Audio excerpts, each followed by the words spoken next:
I get asked a lot, why do the Picture Perfect programs with their monthly subscription service style always package in aeration seeding? Why don't you have a stage that's even lower than your basic program that's just the fertilizer and even the soil sample? Why build in the fall aeration seeding every year when it should be an optional service? To me, it's not an optional service, and I'm not going to guarantee the quality of your lawn without a yearly aeration seeding service from Picture Perfect. I know, mellow out, Katie, that's pretty intense, but there's a really good reason for it, and I'm going to explain why.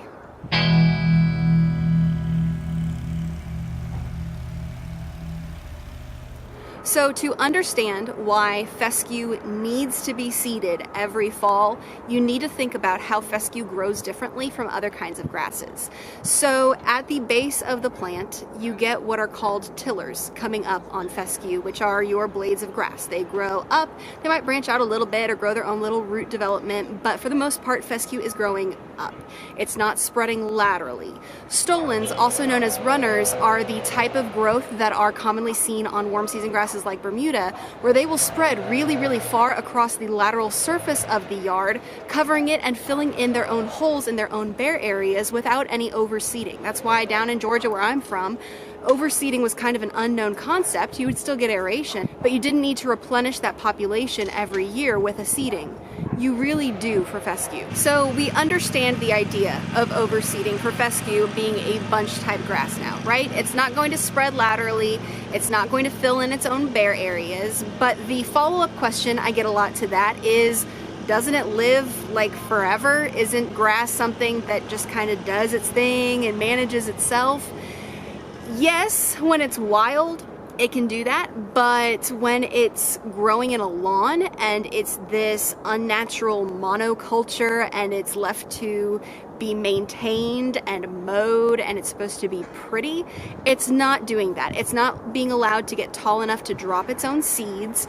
It's not exactly suited for our natural environment, so it's not going to max out that decades-long lifespan that it theoretically could have. When you factor in all of the wear and tear that a fescue lawn undergoes season to season, so we're talking drought stress during the summer, a fungal infestation or a grub infestation, even just your kid or your dog running across it to the same place every day or tackling each other and tearing some of it up, anytime that there is pretty typical damage done to that lawn that is just going through life and trying to mind its own business, it's going to be losing part of that population. As a result, the average lifespan for a fescue lawn is estimated to be around 7 to 10 years. So let's say you are treating your lawn well, maybe you don't have all of that high traffic from kids or pets or anything going across it. We have a good season, we don't get any fungus, we have a pretty mild summer. You are still probably going to lose around 10% of your lawn's fescue population during the year. And that's a pretty substantial portion, which is why that annual seeding is going to keep you a lot more constant on a steady level of thickness in your lawn than if you try to skip it this year and then it tanks next year and all of a sudden you've only got half of your grass left. So we understand why we overseed fescue at all, and we understand why it's recommended on a yearly basis, because fescue is going to be losing part of its population every season. So why can't you guarantee the quality of my lawn if you're still fertilizing it?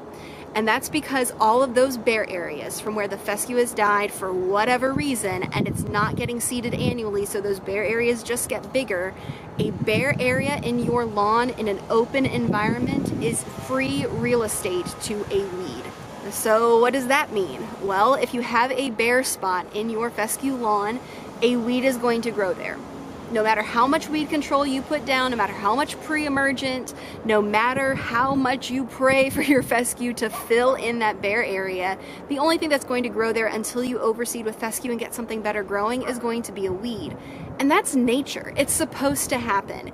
Nature doesn't like to be bare. The same way that it doesn't like your monoculture lawn, it doesn't want to have just bare soil. That's what leads to erosion and runoff and issues for all of the other plants in the ecosystem. And that's what your lawn is. It is an ecosystem. There are multiple different life forms on every level of the food chain working together to create a healthy environment.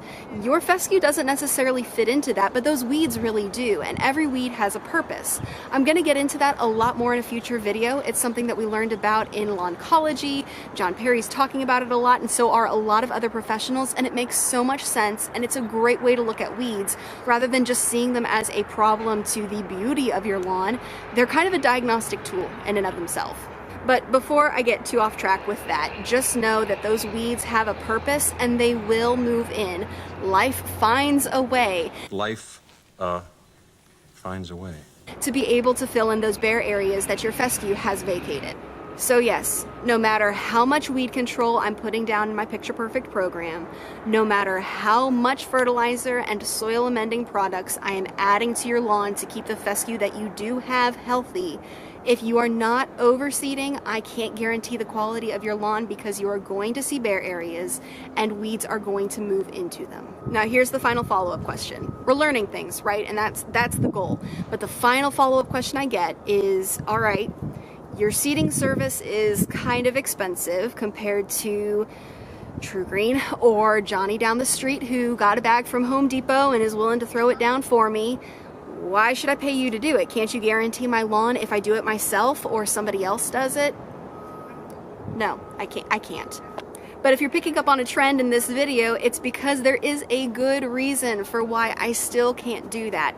And it's because, yes, I'm gonna be a little bit more expensive than probably 75% of other options, but I'm doing way better quality work. Seed isn't something that you can just throw her down and make it grow and expect great results.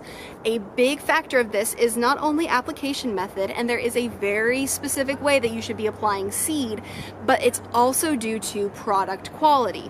Just like everything else, you get what you pay for. Let me put it to you this way. In 1 pound of fescue seed, there are 200 to 250,000 seeds. There is so much seed in a 50-pound bag of seed that you are getting from Lowe's, Home Depot, Landscape Supply, no matter where you're getting it from. It's so many. A 50-pound bag of seed has 11.25 million seeds. Think about that for a second. That is a huge quantity. So here's where it becomes important. Not only is your blend and your germination rate guarantee and all of that on the analysis and the label of the seed going to be important to look into, but one of the big things that I have people look at if they go out and buy their own seed is the percentage of weed contamination. Let me break real quick to show you guys how you can interpret a guaranteed seed analysis label. This is from a bag of seed that one of our neighbors had that we had recommended because it is, as you can see, 0% weed seeds. That's going to be the most important thing on your analysis because that's going to affect if you have any risk of you planting weeds in your own lawn. Now, the seed that we use at Picture Perfect is guaranteed 0% weed seed. That is 0.00%.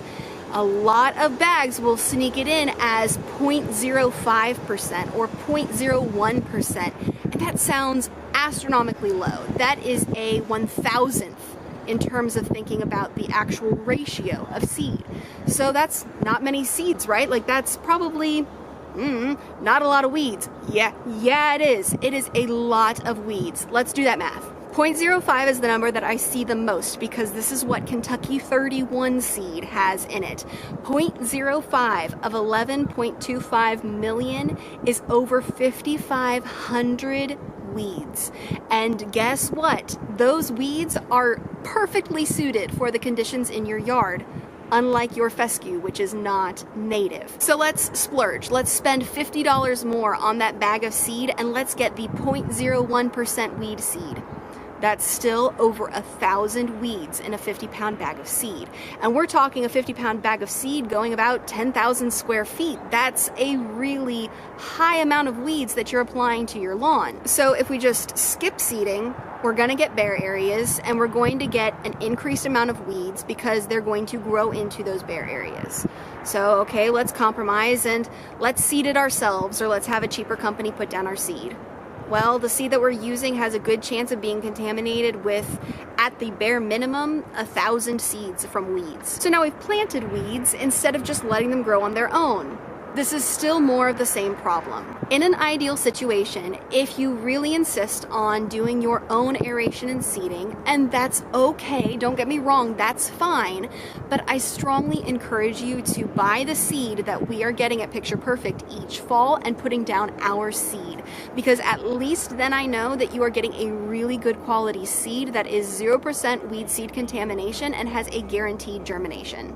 And yet, and I just have to say this, there is still the risk of human application error if you are doing it yourself that I don't expect from the people who are applying our seed, namely Brandon or another professional applicator. And that's because there is a very specific rate at which per 1,000 square feet you should be applying so many pounds of fescue seed to your lawn. If you don't apply enough, then it's halfway to not having applied any at all. You're still going to get limited success from the germination, and you're still going to have thin areas and more weeds than expected. Additionally, if you apply too much of it, then you're going to have kind of the flip side problem where it becomes really, really thick, it gets matted, it smothers itself out, and by spring whole sections have died off because it didn't have a shot to compete at such a thick, heavy rate. So weeds and bare areas. Those are kind of the bane of any lawn, and they're why you as a homeowner are investing in a professional company to maintain it in the first place. But when seeding is such an important contributor to the ability of your lawn to stay thick and uniform and not develop bare areas and not develop a weed issue, that's going to be included in your program. That's why we build it into our program, even though letting it stand on its own might be more suitable to the ideas of some people. It's just not worth it to you or to us, because we don't want to set you up for failure with the misunderstanding of exactly how great our fertilizer is. It's great, but it can't do for your lawn what a good overseeding each year can. I really appreciate you guys taking a second to let me preach about the value of annual fall aeration and overseeding, or even just overseeding. If you have questions about it, comment below and let me know. Do you aerate and seed every single year? Do you skip the aeration but still seed every year? If you don't have fescue, then have you ever had to overseed it to fix damage? What's kind of the protocol there? I want to know. So be sure to comment below. If you haven't for some unknown reason done so already, be sure to like and subscribe to our channel. Ring that bell, make sure that you stay up to date, because we've got a lot of great stuff coming for you in the next couple of weeks. I appreciate your time, and I hope you have a picture perfect day.